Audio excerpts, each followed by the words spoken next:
Hey everyone, welcome back. So I know in last week's vlog I said this week would be the next episode in the DIY series, but I've been thinking about it, and even though the 1st of October falls in this week, it's not technically the first week of October. The video is still coming. I'm still super excited to share what I've been working on with you guys because it's something that's extremely useful to me and I'm really proud of to have in my home. So that is still coming. That will be next week. This week I wanted to make another short, simple one because right now I'm going through a certain season of my life that's been a little more difficult than others to handle. It comes and goes. I know everyone deals with it too. So last week's video was on how to reset and recharge, which I think is a great resource for anyone who needs it. But this week I wanted to talk about change and embracing it and seeing it as a positive, which we may already know that it is. But if you're anything like me, change can scare you. It can be overwhelming and stressful. It can cause a lot of emotions, but I know as well as anyone else that it is good for us and it does bring benefits and positive things in our lives, and it's how we grow. So I just have 3 pieces of advice, 3 little tips to try if you are like me and you find yourself facing change that you're not necessarily sure how to deal with. These are just 3 things that I try and do whenever I'm facing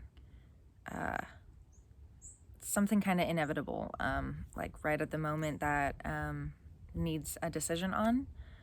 So hopefully they help you. They help me in those times where I'm feeling really overwhelmed and really stressed. And so far they've helped me to the best that they can. I can't think of a time that they've failed me, and I'll explain why and what they are. So I'll just get into it. Number 1 is to ask others' advice, but always take it with a grain of salt. So a lot of times it can be difficult feeling the pressure of making a choice, especially if it's one that feels extra important. So seeking outside advice from loved ones, family, friends, a therapist if you see one, but always take what they say with a grain of salt, because ultimately you are who knows yourself best, including those parts that you keep hidden from the rest of the world, and possibly even loved ones. So remember that it's ultimately up to you and what feels right to you, but it definitely can help to seek out others' advice. And if the advice is in line with what you're feeling, it's just a great reassurance. And if the advice isn't what you're feeling, it's just always great feedback, because a lot of times our loved ones can see things about us that we might not be able to see so well in ourselves because we're not in that third-party point of view. But again, take it with a grain of salt, because ultimately the decision is yours. But that's just my first piece of advice, is to just seek some outside input. Not even advice, just outside input. But take it with a grain of salt.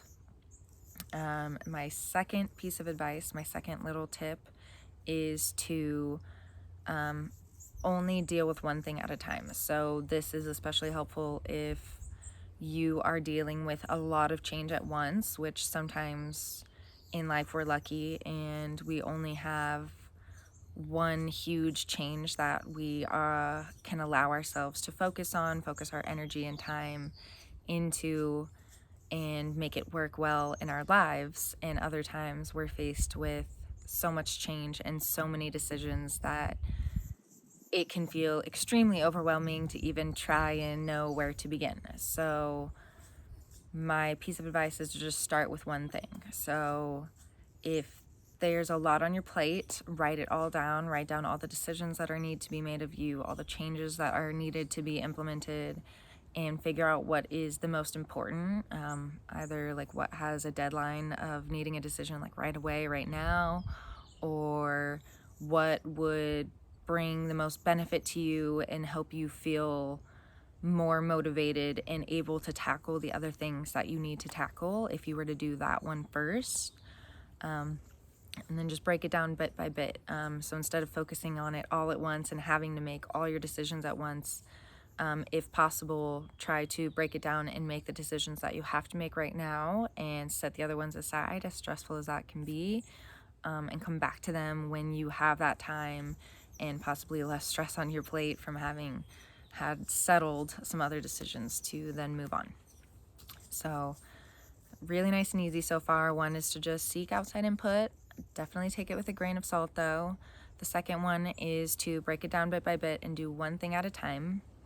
And the third thing may seem not like what you want to hear, and it wasn't what I wanted to tell myself, but over time it hasn't failed me, which is like what I was saying in the beginning, and it's just go for it.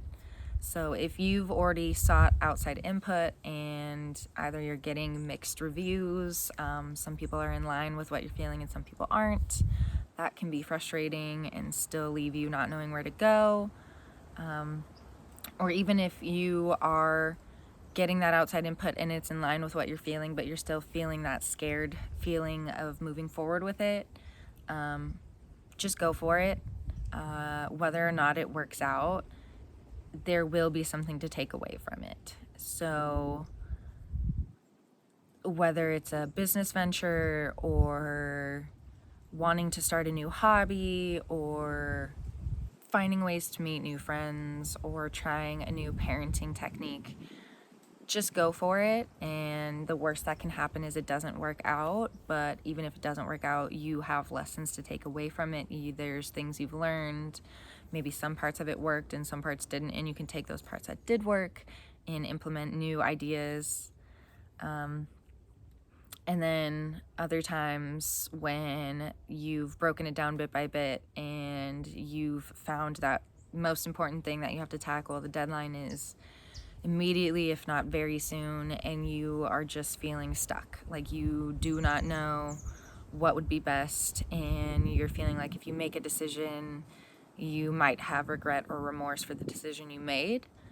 I will still say again, just go for it, because again, even if you regret or have remorse for the decision you made, it will only be temporary, and you'll still be able to take the things you've learned from making that decision and doing that choice and going for it that you would have otherwise not been able to have if you didn't just go for it. And 99 times out of 100, people's regrets in life are things that they didn't do instead of things that they did do. So even if you just go for it and it's not something that's a fit for you, at least you can say you did it and you tried, and now you know for sure that it's not a good fit, instead of just guessing that, you know, it might not be the best fit and having that gut feeling that it's just not the time or it's just not right. If you have any sort of inkling that this change is necessary and it's going to be good for you, just go for it. And if you're still stuck in one of the other categories where you're not knowing where to go, try out one of the first two ideas, seek out some advice or input, I should say, and break it down. What needs to be done right now and what can wait, because there are things that can wait, whether we'd like to admit it to ourselves or not. Especially if you're like me, you just want to get it done right now, because then it's just one less stress on your plate to deal with. So just try those three pieces of advice, those three little tips. Let me know how they work for you. Like I said, for me, I can't think of a time that they've failed, because no matter what, I always have something to take away from the lesson and what I've tried and what I've gone for. So if you have any more ideas on how you've faced change and what helps you become more accepting and more motivated to want to pursue it, please drop them in the comments below. I'm sure that I didn't cover what works for everyone quite, but there could be some ideas that you have that might work for others as well. So definitely drop them in the comments below. And if there's anything that you want to hear about in the next video after the DIY series, drop those in the comments below too. Thank you so much for being here. I truly would not be here without your support. And if you're new here, definitely hit that subscribe button and also the notification button so you don't miss another video starting with next week's DIY series. And I will see you then. Bye.